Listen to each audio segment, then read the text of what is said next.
मुख्यमंत्री नीतीश कुमार अचानक से सुबह सुबह बख्तियारपुर अपने पैतृक आवास पहुंच गए और मुख्यमंत्री नीतीश कुमार के बख्तियारपुर पहुंचने की खबर अधिकारियों को भी नहीं थी। खबर मिलते ही अधिकारी आनन फानन में बख्तियारपुर पहुंचे। वहीं मुख्यमंत्री कुछ दिनों से अचानक कहीं भी पहुंचकर लोगों को चौंका रहे हैं। अभी कुछ दिन पहले ही सीएम ने पटना सचिवालय पहुंचकर सबको चौंका दिया था और आज बारिश के बीच मुख्यमंत्री नीतीश कुमार बख्तियारपुर अपने पैतृक आवास पहुंच गए। वहां उन्होंने अपने भाई सतीश कुमार से मुलाकात की, कुछ देर समय बिताया और फिर वापस पटना लौट गए।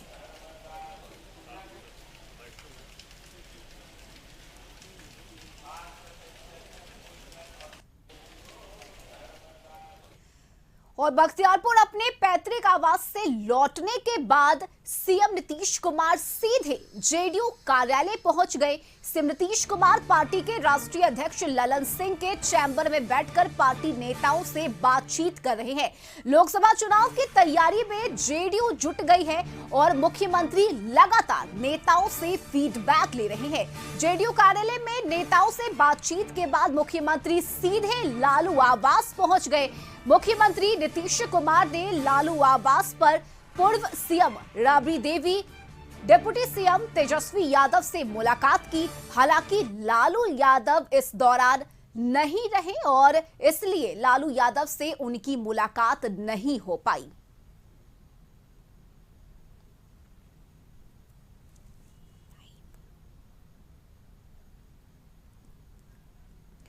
और न्यूज रूम से संपादक अशोक मिश्र इस वक्त हमारे साथ जुड़े हुए हैं। अशोक जी, मुख्यमंत्री लगातार पिछले कुछ दिनों से एक्शन के मोड में नजर आ रहे हैं। कभी वो जेडीयू कार्यालय तो कभी सचिवालय पहुंचकर अधिकारियों से बातचीत कर रहे हैं। लेकिन इस बीच अगर देखा जाए तो लोकसभा चुनाव सामने है और इसकी तैयारी मुख्यमंत्री की तरफ से की जा रही है और ये अचानक से मुलाकात, लालू आवास में जाना, राबड़ी देवी, तेजस्वी यादव से मुलाकात करना, कैसे देख रहे हैं इस मुलाकात को? बिल्कुल, देखिए रश्मि, सबसे बड़ी बात है कि अभी राजधानी पटना ही नहीं समूचे बिहार का के मौसम का तापमान कहिए तो बिल्कुल ठंडा हो चुका है। पिछले 3 दिनों से जो झमाझम बारिश हुई है उस बारिश से लोगों को सिर्फ गर्मी से ही राहत नहीं मिली है बल्कि आम लोगों का जीवन भी खुशहाल की तरह लग रहा है। यानी कि लोगों के चेहरे पर मौसम के बदलाव से खुशी है। झमाझम बारिश ने किसानों के चेहरे पर मुस्कान लाई है तो तपती गर्मी से जो लोग परेशान थे उससे भी निजात मिली है। लेकिन इसके बीच में आज रविवार होने के बावजूद भी बिहार ही नहीं, पटना का राजनीतिक तापमान काफ़ी बढ़ चुका है और मुख्यमंत्री नीतीश कुमार पूरी तरह से एक्शन मोड में देख रहे हैं। यूँ कह लीजिए कि पूरी तरह से चुनावी मूड में देख रहे हैं। यही वजह है कि आज रविवार होने के बावजूद भी मुख्यमंत्री नीतीश कुमार अपने पैतृक गांव बख्तियारपुर पहुंचे। वहां उन्होंने अपने पुराने उनका जो आवास है उस आवास में गए, कुछ देर तक वहां रुके। उसके बाद वो वहां से आए हैं तो फिर जदयू के प्रदेश कार्यालय में पहुंचे। जदयू के प्रदेश कार्यालय में उन्होंने जदयू के राष्ट्रीय अध्यक्ष ललन सिंह जी के चैम्बर में बैठ करके पार्टी नेताओं से फीडबैक लिया और उसके बाद फिर वो पहुंचे हैं राबड़ी देवी के आवास पर 10 सर्कुलर रोड। वहां राबड़ी देवी और तेजस्वी प्रसाद यादव से उनकी मुलाकात हुई। उसके बाद फिर नीतीश अभी पार्टी के नेताओं और कार्यकर्ताओं से मुलाकात करेंगे, सीएम आवास में बैठक करेंगे। कल भी उन्होंने पार्टी के नेताओं और कार्यकर्ताओं से मुलाकात की थी, लेकिन कल भी नीतीश का कार्यक्रम भर दिन काफ़ी व्यस्त रहा। उन्होंने कई योजनाओं का शिलान्यास एवं शुभारंभ किया और एक तरह से कहिए कि नीतीश कुमार पूरी तरह से सक्रिय दिख रहे हैं। जिस तरह से उन्होंने पिछले 1 सप्ताह के अंदर सचिवालयों का दौरा किया, शनिवार और रविवार होने के बावजूद भी वो पूरी तरह से सरकारी कार्यक्रम में व्यस्त रहे और पार्टी के कार्यक्रम में भी व्यस्त रहे। इससे साफ जाहिर है कि पूरी तरह से चुनावी मूड में नीतीश कुमार आ चुके हैं और यही वजह है कि वो सरकार के द्वारा जो निर्णय लिए गए हैं उस निर्णय को किस तरह से जल्द अमली जामा पहनाना है, उस निर्णय को ज़मीन पर उतारना है। इसके लिए वो अधिकारियों को भी एक तरह से कहिए सतर्क कर रहे हैं, उनको दिशा निर्देश दे रहे हैं। तो दूसरी तरफ चुनावी समर में किस तरह से फतह हासिल करनी है, उसके लिए वो पार्टी कार्यकर्ताओं से भी लगातार रूबरू हो रहे हैं, उनसे मिल रहे हैं, उनसे फीडबैक ले रहे हैं और फिर उनको दिशा निर्देश दे रहे हैं। तो बिल्कुल आज अशोक जी, और गृह मंत्री अमित शाह जब झंझारपुर पहुंचे थे तो इस दौरान अपने भाषण में उन्होंने एक लाइन कहा था और वो ये था कि लालू यादव तो एक्टिव है लेकिन नीतीश कुमार एक्टिव नजर नहीं आ रहे हैं। तो क्या माना जाए, नीतीश कुमार अब एक्टिव हो गए हैं पूरी तरह से? ने ये अपना एक्शन दिखाया, ऐसी बात नहीं कही जा सकती है।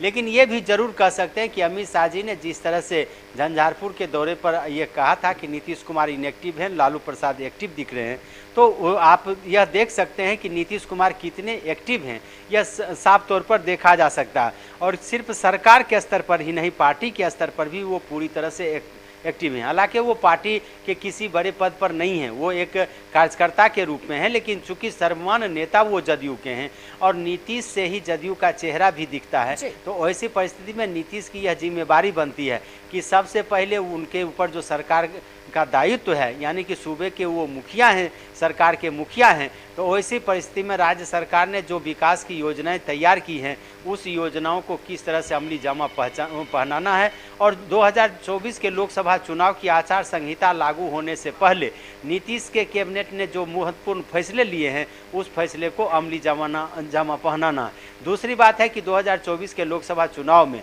नीतीश के ऊपर सिर्फ अपने पार्टी का दायित्व नहीं है, बल्कि इंडिया गठबंधन का दायित्व है। तो ऐसी परिस्थिति में पार्टी के नेताओं से थे वो मिलते ही हैं, आरजेडी जो सबसे बड़ी पार्टी है उनके नेताओं से भी वो लगातार संपर्क में, चाहे लालू प्रसाद यादव हों, राबड़ी देवी हों, तेजस्वी प्रसाद यादव हों, उनसे भी मुलाकात करते हैं और फिर अन्य दलों के नेताओं से भी लगातार उनकी मुलाकात होती रहती है। लेकिन सबसे ज़्यादा ज़रूरी है कि सरकार में जो उनकी जवाबदेही है उसका निर्वहन करना और अपनी पार्टी की हैसियत भी मजबूत रखना। यही वजह है कि नीतीश कुमार को यह आप कह सकते हैं कि चाहे शनिवार हो या रविवार हो, नीतीश कुमार किसी भी कीमत पर आराम लेने का काम नहीं कर रहे हैं। और यही वजह है कि इस मौसम, चूँकि बिहार का मौसम का मिजाज बदल चुका है, झमाझम बारिश हो रही है, कल भी झमाझम बारिश हो रही थी और आज भी सुबह से हल्की बारिश हो रही है, आकाश में बादल छाए हुए हैं।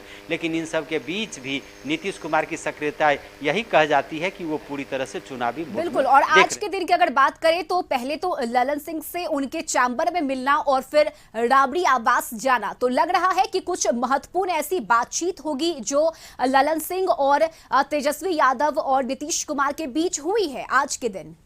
बिल्कुल, देखिए पार्टी नेताओं से और खास करके पार्टी के राष्ट्रीय अध्यक्ष ललन सिंह हो या अन्य बड़े नेता हों, उन लोगों से मुलाकात का मकसद ही यही है कि नीतीश कुमार उनसे फीडबैक ले रहे हैं या कुछ फीडबैक उन्हें दे भी रहे हैं, उन्हें दिशा निर्देश भी दे रहे हैं कि क्या करना है पार्टी का कार्यक्रम तय करने के लिए या फिर चुनावी तैयारी के लिए वो फीडबैक ले रहे होंगे और दिशा निर्देश भी दे रहे हैं। जहाँ तक फिर लालू प्रसाद यादव, राबड़ी देवी या तेजस्वी प्रसाद यादव से मिलने की बात है, तो इसमें आप ये कह सकते हैं कि चूँकि आरजेडी सबसे महत्वपूर्ण घटक है और आरजेडी के सहयोग से ही नीतीश सरकार भी चला रहे हैं और इंडिया गठबंधन में बिहार में आरजेडी और जदयू दो महत्वपूर्ण पार्टी है जो मुख्य पार्टनर है। तो ऐसी परिस्थिति में संगठन के साथ साथ सरकार में भी और सरकार के साथ साथ गठबंधन में भी पूरी तरह से तालमेल हो, तो इसकी कोशिश नीतीश कुमार कर रहे हैं। आज के दिन अपने पैतृक गांव में एकाएक जाना भी नीतीश का यह संकेत है कि गांव से अभी भी उनका लगाव रहा है और अभी भी वो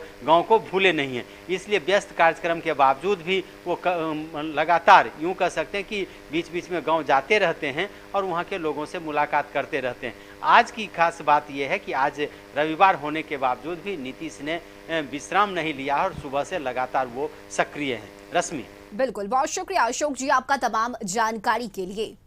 तो आज रविवार का दिन, लेकिन इसके बावजूद मुख्यमंत्री एक्शन के मोड में नजर आ रहे हैं। पहले वो बख्तियारपुर अपने पैतृक गांव पहुंचे, अपने भाई से नीतीश कुमार ने मुलाकात की और वापस आकर सीएम सीधे जेडीयू कार्यालय पहुंचे। ललन सिंह से उनकी मुलाकात हुई और फिर राबड़ी आवास जाकर तेजस्वी यादव और राबड़ी देवी से नीतीश कुमार ने मुलाकात की। तो ये मुलाकात का सिलसिला लगातार जारी है और सीएम नीतीश कुमार एक्शन के मोड में नजर आ रहे हैं।